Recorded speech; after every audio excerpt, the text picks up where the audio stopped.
Hey, hi, hello, how are you? I'm Pia, and today I'm going to be doing my January TBR for 2020. Apologize if you can tell that I'm sick. I'm getting over my sickness. I'm not really sure anymore, but I'm bringing back my TBRs, and I'm going to bring back the TBR jar. So I have a couple books. I have some ARCs, some school books, some books that I just generally am going to read. I have, and I'm revamping my TBR jar, so for this month I'm going to be picking out 3 books and hoping to read 2 of them, because I have a pretty small TBR. Alright, we're going to go with this. So the first one we got is actually a book I was planning on reading, and that is The Chaos of Standing Still. I'll just grab it. The Chaos of Standing Still is by Jessica Brody, and this is a contemporary, all centered on like the 24 hours at an airport on New Year's Eve. So this is pretty appropriate for reading in January. I'm actually very excited to read this, and I'm kind of sad I didn't get to it in December, but this seems really good. I haven't read not necessarily like fluffy, because I think there are some hard-hitting elements in this, but I haven't really been reading a ton of like contemporary like this, or at least YA contemporary, and I'm very excited to get to this, and I've heard really good things. Do another one.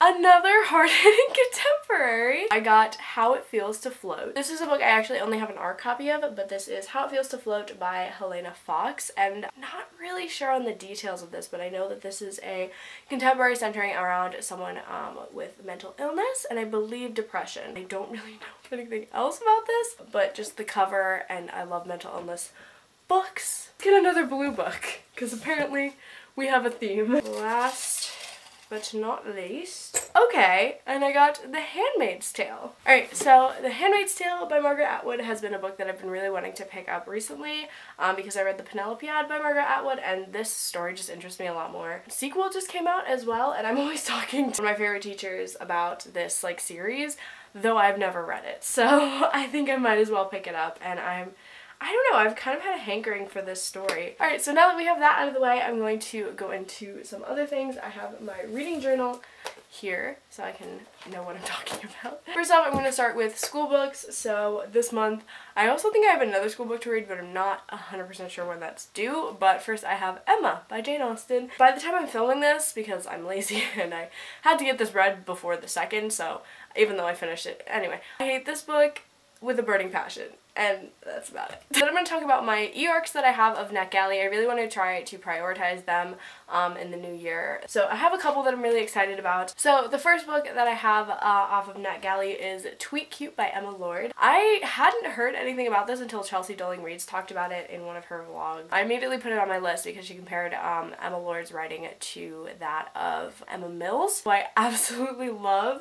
So I cannot wait to get this. This is about, I think it's a love story between 2 people who are the daughter and son of these rival restaurants, and they're always having Twitter battles together, but then they meet in real life and they don't know that person is the other person, and it seems like a really cute and fun time that I think is gonna be very funny and a good time. So I'm really excited to read that. And then my other one is Wildfire by Carrie Mack. I actually read a Carrie Mack book. I really enjoyed it. It was called 10 Things I Can See From Here, so I'm excited to read this one. I know this one talks a lot about grief, as well as another central relationship, and I don't know, I really like seeing how grief is tackled in books, and I'm very excited about this. This might even have spectacular elements in it. Now on to the last few books that I just hope to read this month. First off is Paper Towns by John Green. I wanted to read this over winter break, but I just didn't end up having the time. Winter break was a mess. I don't even remember it. But I did start reading this. I'm about 100 pages through it, and I'm really liking it. This is the only solely John Green written book that I've never ever not read. That was a very wordy way for me to say that I have read basically all of John Green's books except this one, and I'm really liking it so far. It's reminding me a lot of Looking for Alaska, which is my favorite John Green book, and I'm having a fun time. And then I have a buddy read that I'm doing right now with Fabian, and we are reading Lord of Shadows by Cassandra Clare. I don't know if we're gonna finish this